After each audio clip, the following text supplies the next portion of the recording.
Hello and welcome to the Swiss Connection, a SwissInfo production. I'm your host, Susan Masika. We're back with our special series exploring the link between nostalgia and homesickness. We've been hanging out with Dale Bechtel, one of my Canadian colleagues here at SwissInfo. Dale took us back in time to discover that the term nostalgia all started in Switzerland, thanks to the curiosity of a medical student back in the 1680s. It started me on this whole nostalgia trip, and I wanted to know what was at the root of nostalgia. And I wanted to know, does it have something to do with homesickness? But does it even make sense to be living in the past? To be sitting around pining for another place or another time? So for this third and final episode of our series on nostalgia, let's head back to Dale's house overlooking Lake Thun in the Bernese Alps.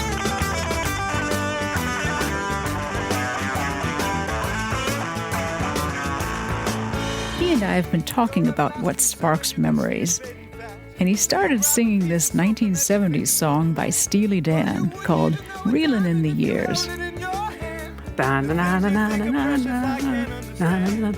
Are you reeling in the years, stowing away the time? Are you gathering up the tears? Have you had enough of mine? Are you reeling in the years, stowing away the time? Are you gathering up? Oh, it's definitely hearing a song I haven't heard in decades that was really part of my growing up. So you're nostalgic for that song? Well, not really the song as much as it is as the time and place where I heard it all the time. And it makes me think of my friends from back then. And I really, really enjoy going back and seeing all of those friends and reminiscing. But, because of COVID, I can't go home. I don't know when I'll be able to go home next. I mean, a lot of people are going through that. Would you say it makes you homesick even now? Well, as you know, I had a serious bout of homesickness when I was 21 years old. But I've been living abroad now for about 3 decades. But as I told you in the first episode, it was sitting here at home, convalescing from knee surgery, that I started thinking about these old friends and why it was so important for me, or is so important for me, to try to see them every year. And I wondered if that was really normal. And that started me on this whole nostalgia trip, right? That's how Dale learned about Johannes Hofer, that Basel University medical student who got inspired by homesick soldiers back in the 1680s. That's almost exactly 300 years before Dale felt homesick on his first trip to Europe. Do you remember in the last episode how we went back in time to meet this guy? There came to my mind the stories of certain youths that, unless they had been brought back to their native land, whether in a fever or consumed by the wasting disease, they had met their last day on foreign shores. Hence, I judged that this disease deserved to be described and expounded more fully. He had seen just how homesick Swiss soldiers were, and so he decided to study and try to find out why. But he really didn't like the name homesickness, or as it was known then in Swiss German, Heimweh. So he came up with a new name for it. Ah, yes, that's right, nostalgia. But, as we have to remember, nostalgia is not the same as homesickness. Well, they're not now, but they were very closely related until just a few decades ago. And I met a guy who's done as much as anyone to define nostalgia, or redefine nostalgia.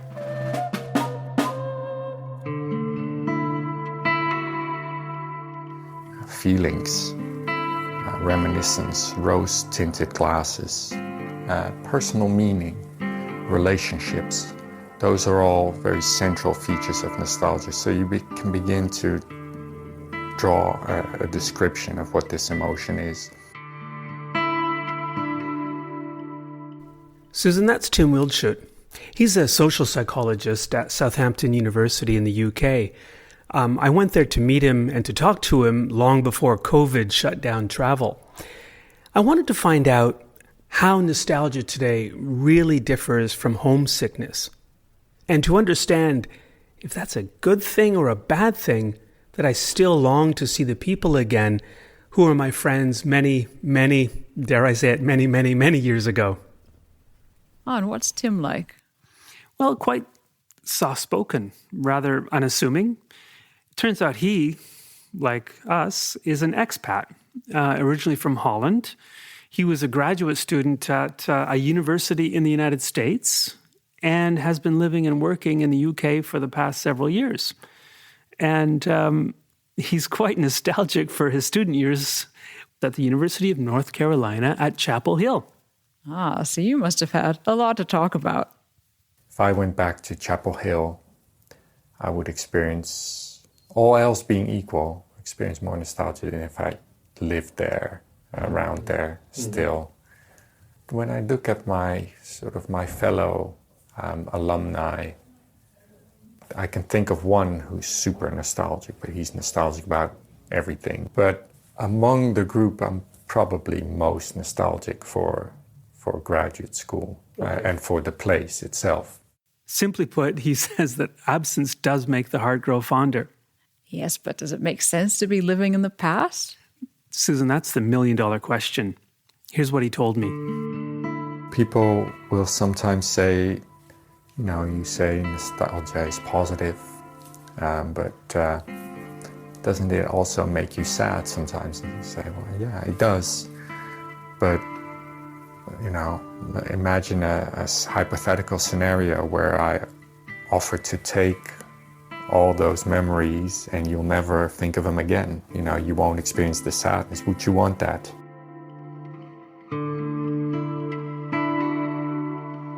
I heard him say there that nostalgia is actually a positive emotion. And that's a lot different from homesickness. In a paper that Tim wrote or co-authored, he describes how nostalgia, even up to the middle of the last century, was branded an immigrant psychosis. And here's a quote from that paper. It was called a monomaniacal obsessive mental state causing intense unhappiness. As an immigrant, and you too are an immigrant, Dale, that just sounds dreadful. I mean, I can't identify with it. I don't think I want to identify with some immigrant psychosis. So how have researchers like Tim proven that nostalgia is generally positive? Well, that's a really good question. It's essentially become a new research field only in this century. So clearly already by that time, this more positive view of nostalgia of the word was current. Tim and his colleagues in Southampton, they're among the most respected researchers in the field.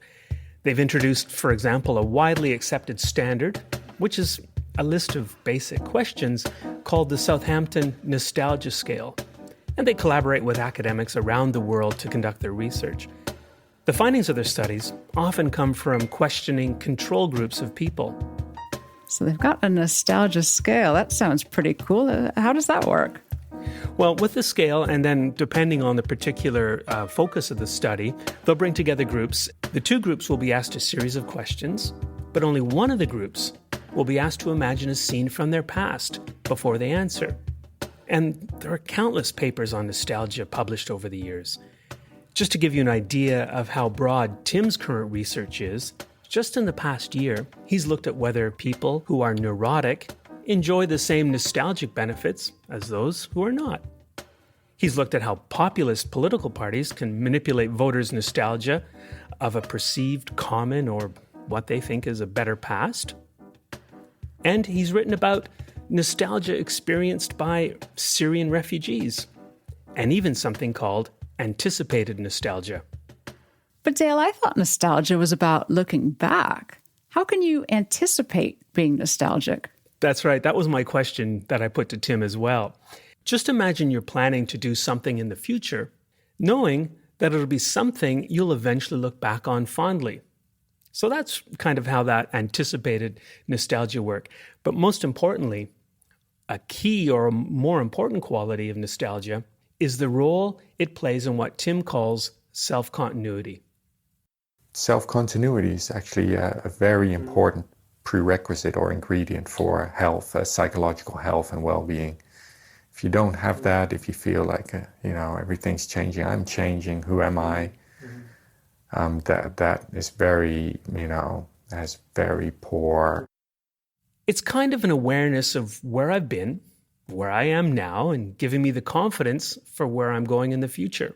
That's really what self-continuity is all about. And Susan, that's when I had my aha moment. I told Tim that I started playing floor hockey again in middle age. I realized how important it was to me because it was a sport I loved playing most in college. Well, what about you? Have you got a hobby that you've been doing for years? Something that gives you a sense of this self-continuity that I've been talking about? Well, something that I've been doing for years is Irish step dance. And that's something I started as a student, and I've done it now in 3 different countries. And especially here in Switzerland, I'm very close to the group that I dance with. Yeah, it's something I can do every week and look forward to. And yeah, I guess it's part of my identity now. And it's not only things like that. Say you're getting to know a new work colleague. If you talk to that person, I mean, this is what Tim told me. And I think it's true when I think about it.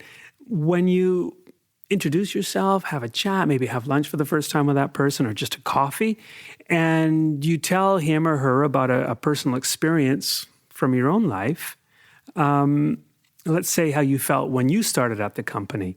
Well, that new person will likely see you as a warm individual and is willing to trust you. That's another side of nostalgia. It increases our empathy. So let's add it all up. I'll have more self-confidence and people will be more empathetic towards me if I talk about my past. Yeah, the list goes on. When people are lonely, they recruit nostalgia. And so loneliness leads to nostalgia, which is interesting in its own right. But is he saying that we should shout, "Hey, nostalgia, help me"? No, it's really an unconscious reflex. If we have close family and friends, and let's hope that we all do, we think of them and what it's like being together with them, and that provides some comfort when we're away from them. Okay, so then we're more self-confident, more empathetic, and less lonely. Any other advantages? Yeah, I was hoping you would ask. There's one more thing, and I think this is the best yet. There's a lot of anecdotal evidence, for example, that people experience extreme starvation or extreme cold, concentration camp prisoners, that they would exchange recipes and talk at length about satisfying meals and being warm in front of the fireplace back home, which is really almost counterintuitive because you think that would just make it seem worse where you presently are. But yet there's, really strong evidence that this is what happened. Wow. So nostalgia is also part of our innate survival instinct. And Tim and his fellow researchers, they even tested the theory. And they found that if you put people in a cold room and tell them to think of a warm place they've been, say it was during a summer vacation, then they will imagine that the room temperature is actually higher than it really is. I think that is remarkable. All right, now so to sum it up and answer your question, you no longer have any reason to worry about spending so much time thinking about your college days or friends. Yeah. When I think about when I became an adult, I had so many new and looking back, positive experiences, and they really did shape who I am now. So it's really only normal that we think back to those times. Well, but to be honest, I was still worried about one thing. Yeah, what was that?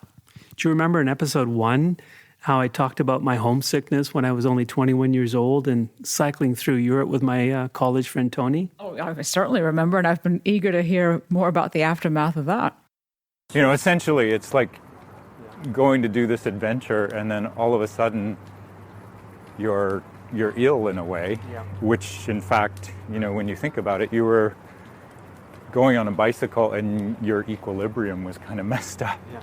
Well, I was always too embarrassed to ask him how he felt about me leaving him only 10 days into what was supposed to be our summer-long cycling adventure in Europe. I was homesick, and he must have been really let down by me. Oh, yeah, probably. Am I wrong? Well, when I started looking into nostalgia, I did return to Toronto. I met up with him, and finally, after all these decades, I asked him. There are many things in that trip that, I guess, because you had the, wow, you can hear frogs. Sounds like frogs. You know, I had never been to Europe. I think at that point I had never even been on a plane. So it was like the whole trip was a series of firsts. And I remember climbing a hill. Yeah, and we were still not in great shape, but there was a French fry truck. Frites. And I remember the man, I can even remember his face. It was literally like an ice cream truck, except he was selling French fries, which of course... They still do today. Yeah. Those trucks. Yeah, and he leaned out and would you want mayonnaise with that? No ketchup, it was mayonnaise. And it was like a novel idea. And they were like the best damn French fries. I remember that, but yeah. So after Luxembourg, that's when I was starting to have doubts about the trip. I think you'd been mulling the decision over for a little bit, because I think you'd sort of gone a bit silent for a couple of days. Okay. And then we got to Sarbeau, and there were two people working at the post office. And it was the woman who sort of took us in, and then you left from there. You took the train back to Paris. And I stayed with the family, had dinner with them, and then I went to the guy's house, who was kind of a North American nut. Like he loved everything North American. Okay. So I spent a couple of days there, and then when I left, he said, "Where are you going?" And I said, "Well, I'm going towards Strasbourg." Yeah. And he said, "Oh, I have a good friend in Strasbourg. Let me ring him up for you, and then you'll have a place to stay." So he rang his friend up, and he said, "Oh, my friend's going out of town for the weekend, but he's going to leave the key under the mat." Can you imagine doing that in your house? No. Someone's coming, you don't know. And you know what? It's funny because that sort of set The tone? the tone for the trip in many ways. Wait, he doesn't sound bitter or angry? No, and I have to admit, his answer really caught me off guard because in a way, I wanted him to be angry. I wanted to apologize after all these decades and hear from him how disappointed he was with my decision to abandon him there in France. But he wasn't. In a way, he was making excuses for me. So when I left Tony, what I didn't realize, he had become open to making new friends because he was traveling on his own. And it really became a great trip for him. So you must feel like maybe you should have talked to Tony much earlier about that breakup. I wish I had, but I was so embarrassed. Homesickness, being that homesick is something you don't want to remember. But of course, I couldn't forget it. But if I had known about the power of nostalgia, I may have realized that Tony actually was nostalgic for that cycling adventure. And while I look back in embarrassment, or I used to anyways, he looks back with much better memories. I think of, how sick I was at the beginning of the trip. I had allergies and how hard the cycling was and how homesick I was, of course. And he remembers all the friends he made. And not only that. And I remember in Belgium, and I guess because it was early spring and just how fragrant it was, the time of year, and I just remember like how beautiful it smelled in terms of like it was just so fragrant.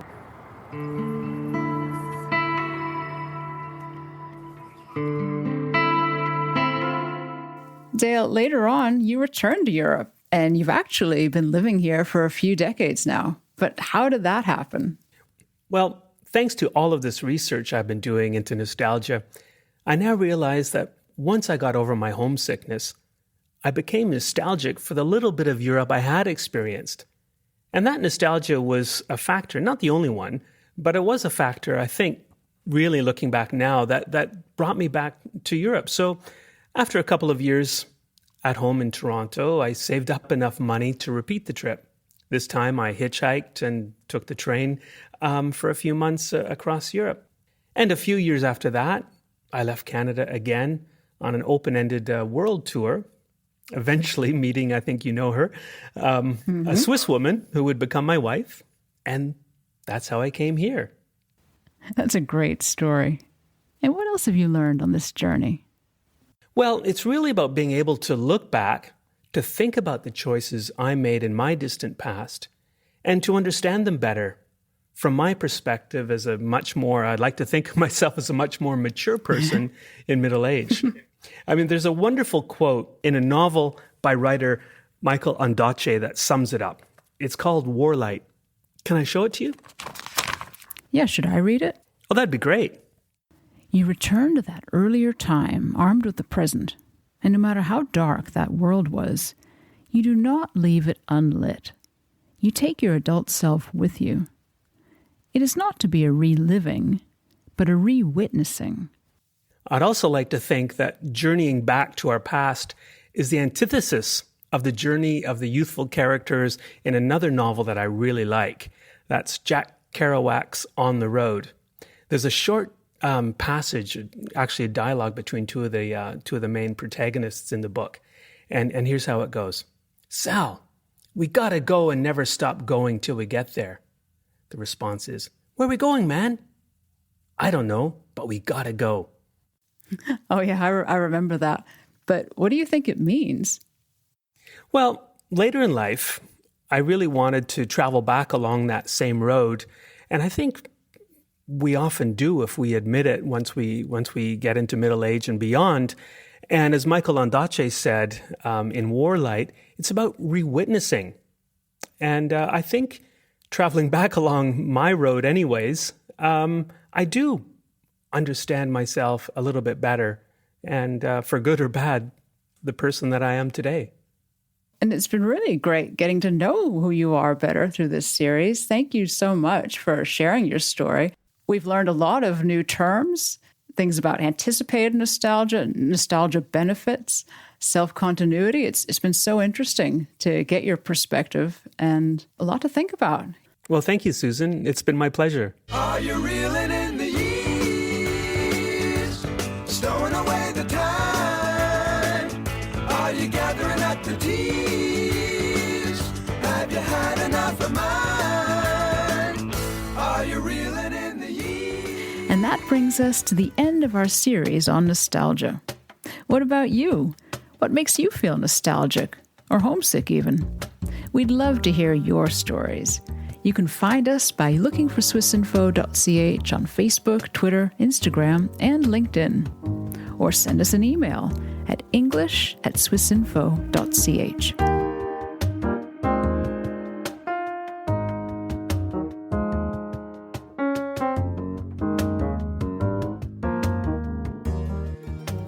This series was produced by reporter Dale Bechtel and me, Susan Masika.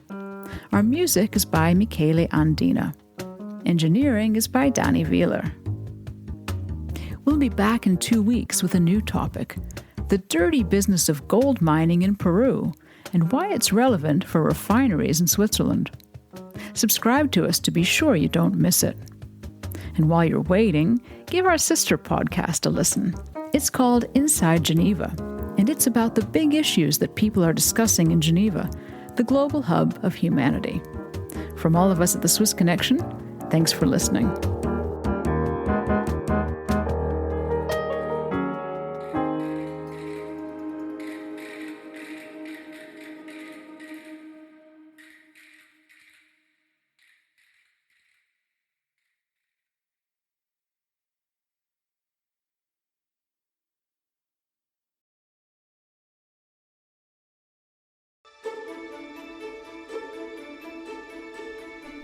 Do you want to polish your knowledge about Swiss elections, referendums and political parties, while at the same time learning more about the quirks of the political system in Switzerland?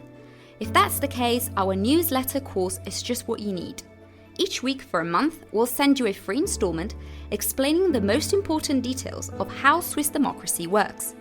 Our course teaches you who is eligible to vote in Switzerland, what the different parties stand for, how election and popular vote results are implemented, and what distinguishes Swiss democracy from other political systems. Our crash course is interactive, like democracy itself. Your questions will be answered on an FAQ page, and you can debate with other users and share your inputs and opinions. We will also provide links to multimedia articles and videos to help you better understand the Swiss democratic system. Please join us and sign up for the free Democracy Crash Course newsletter at www.swissinfo.ch/democracy. That's www.swissinfo.ch/democracy.